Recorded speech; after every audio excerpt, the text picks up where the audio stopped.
بسم اللہ الرحمن الرحیم۔ آج الحمدللہ نورانی قیدے کے حوالے سے ہمارا 14واں سبق ہے، جس میں ہم مزید الفاظ پڑھنے کی اور سیکھنے کی کوشش کریں گے۔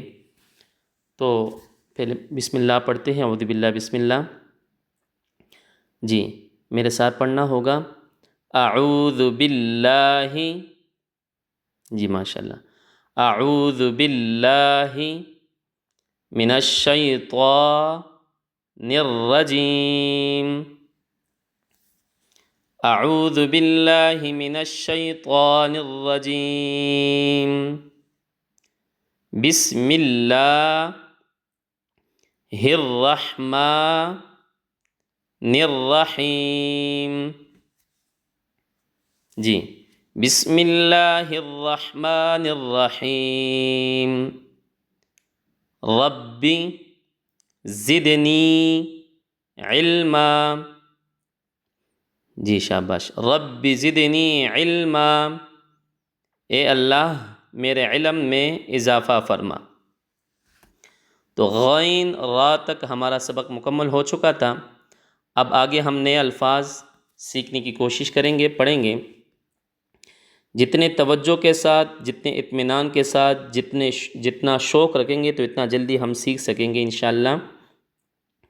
تو پہلا لفظ جو ہے یہ صاد ہے اور دوسرا لفظ عین ہے، دونوں کو ملا کر ہم جب پڑھیں گے صاد عین، جی پڑھیے شاباشاں، صاد عین، شاباش، صاد عین،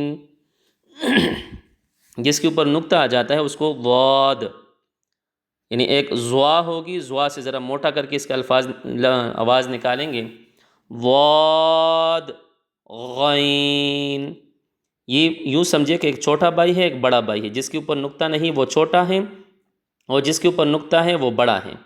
تو عین کو ذرا آہستہ یعنی ذرا باریک اور غین کو ذرا موٹا کر کے پڑھیں گے، ضاد غین، جی ضاد غین، ماشاءاللہ۔ آگے 3 الفاظ ہیں۔ پہلے ہم نے یہ بات پڑھی تھی کہ جس لفظ کے نیچے ایک ڈاٹ، ایک نقطہ آئے گا تو اس کا نام ہم لیں گے با۔ ہاں، با عین دال، جی شاباشاں پڑھیے، با عین دال، با عین دال، شاباشاں، با عین دال، جی با عین دال۔ ہاں، اب اوپر 2 نقطے آ گئے تو اس کا نام ہے تا، اور عین کے اوپر جب نقطہ آ جاتا ہے تو اس کا نام غین بن جاتا ہے، اور دال کے اوپر جب نقطہ آ جاتا ہے تو ذال، تا غین ذال، جی شاباش، ہاں ویری گڈ، تا غین ذال، تا غین ذال، ماشاءاللہ۔ اب یہ ہے ہی حمزہ، اور یہ بھی حمزہ ہی ہے اور یہ بھی حمزہ ہی ہے، لیکن شروع میں سٹارٹنگ میں ہم اس کو سیکھنے کے لیے حمزہ الف یا الف حمزہ یا حمزہ واو یا واو حمزہ، حمزہ یا حمزہ، اس انداز سے پڑھنے کی کوشش کریں گے۔ لیکن ذہن میں یہ بات بٹانی ہے کہ یہ اصل میں حمزہ ہی ہے، یعنی قرآن میں اگر ہمارے سامنے ایسی شکل و صورت آئے گی کہ الف کے اوپر حمزہ ہو، واو کے اوپر حمزہ ہو، یا کے اوپر حمزہ ہو، تو جس انداز سے ہم حمزہ کو پڑھتے ہیں اسی اندازے سے ہم اس کو بھی پڑھیں گے۔ یہ یوں سمجھے کہ حمزہ کی ایک شکل و صورت ہے، ہاں، کہ جب اس کے اوپر یعنی الف ہوگا اور الف کے اوپر زبر آئے، حمزہ ہو اور اس کے اوپر زبر آ جائے تو آ، اس طرح حمزہ الف کے نیچے ہو تو ای، اور اوپر حمزہ ہو پیش آ جائے تو او، آ ای او، وہ آ ای او والی آواز نکالنے کریں گے۔ اور اگر قرآن میں حمزہ یعنی الف ہوگا خالی، واو خالی ہو، یا خالی ہو، اور اس کے اوپر کوئی حرکت یعنی زبر زیر نہ ہو تو اس کو پڑھا نہیں جائے گا، رسم الخط میں صرف لکھا جاتا ہے۔ حمزہ الف، حمزہ الف، جی شاباش.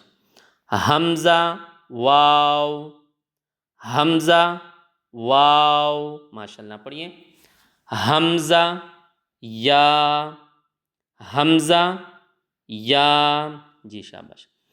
حمزہ الف، جی حمزہ واو، حمزہ یا. اور اگر ای پہچان ہوگی تو اس کو ہم صرف یہ بھی پڑھ سکتے ہیں حمزہ، حمزہ، حمزہ. ماشاء اللہ.